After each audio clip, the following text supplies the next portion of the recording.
Hi, my name is Thais Gibson, and I'm the creator of the Personal Development School. This is your daily breakthrough video, and in this video, I'm going to talk a little bit about the dismissive avoidant relationship to commitment and the major fears that they individually experience and what we can actually do a little bit about this and how we can recognize some of these things if they are taking place. Now, if you are a dismissive avoidant and you're watching this, or if you have a dismissive avoidant partner and you want to better understand them and their patterns so that you can have a healthier relationship dynamic with them or decide what boundaries you may or may not need to set, you can check out for free for 7 days our reprogramming dismissive avoidant attachment style course and/or our dismissive avoidant in the 6 stages of a relationship. It really lays out the different patterns dismissive avoidants have in the dating stage, in the honeymoon stage, in the power struggle phase, the stability stage, and really what we need to work on individually and collectively in a relationship to be able to continuously move through challenging phases of the relationship in general. And again, you can check them out for free in our 7-day free trial by clicking the link in the description box below. And when you enter into that link and you enter into the school, you can just search dismissive avoidant in your search bar, and you'll actually see on your dashboard those courses come up, and you can check out all the other courses in there and all the workbooks and print stuff off and scope everything out for free for 7 days. So the dismissive avoidance relationship to commitment.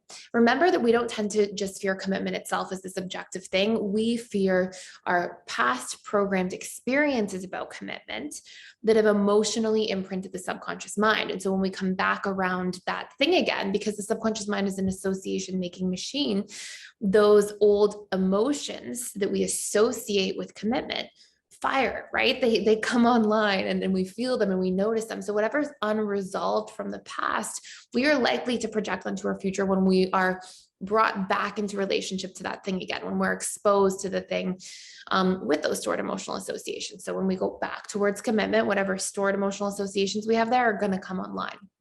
So the 7 major belief patterns or fears dismissive avoidants have about commitment are: number 1, losing their sense of self. They usually felt in childhood like having their sense of self is what protected them, saved them, made them feel safe, autonomous, independent, strong when their needs weren't being met emotionally in different ways. And so if we've got all of these positive associations to something, in this case, my sense of self and independence and autonomy, well, now I'm afraid to lose that or give that up. And that's often where that comes from. Number 2, dismissive avoidants fear or believe that they will not get their needs met.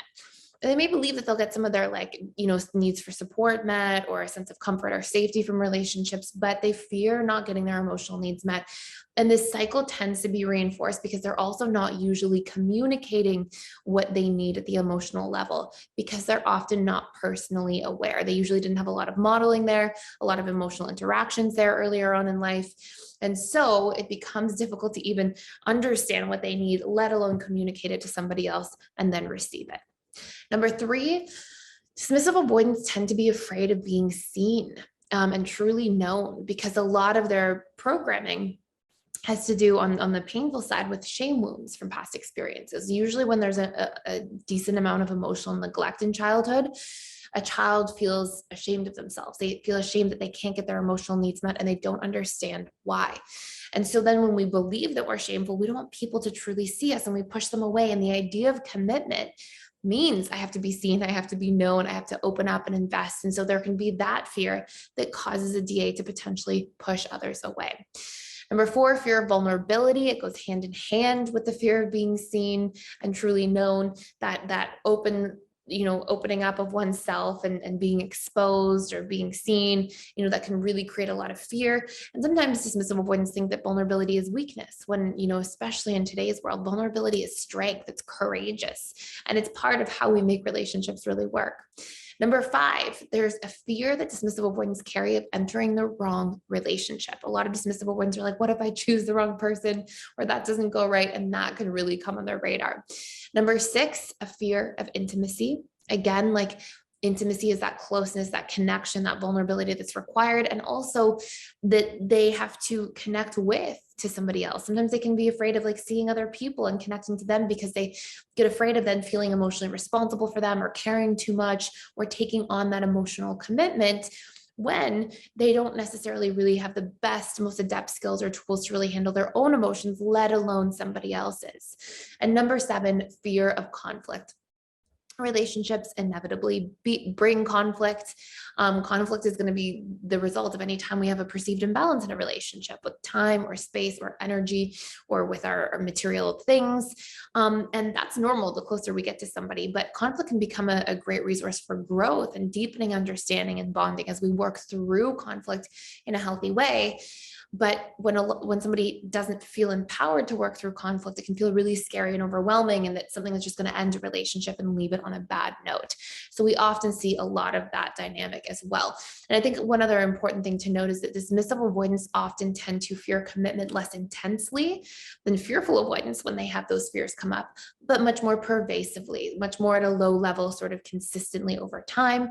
And a really important part of actually moving through these fears is doing the work to reprogram them, so that you can make decisions from a place of truth instead of fear, right? That you are not motivated by past wounds making your decisions in the present, but instead being able to release those past wounds, then see how you truly feel about something in the present. And then you're making a conscious decision that lines up with who you truly are, as opposed to a decision based on your past traumas and fears making them for you.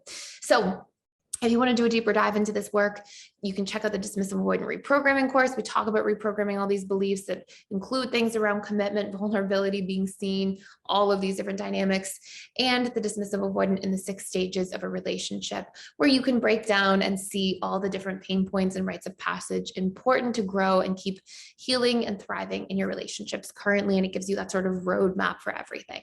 So again, you can check them out for free by clicking the link in the description box below. That is it for today. Thank you for being here. If you are somebody who comes around and hangs out and watches this channel often, I really appreciate you being here. And if you would like to subscribe, it would mean a lot. Thank you, and have a wonderful rest of your day, guys. I'll see you tomorrow.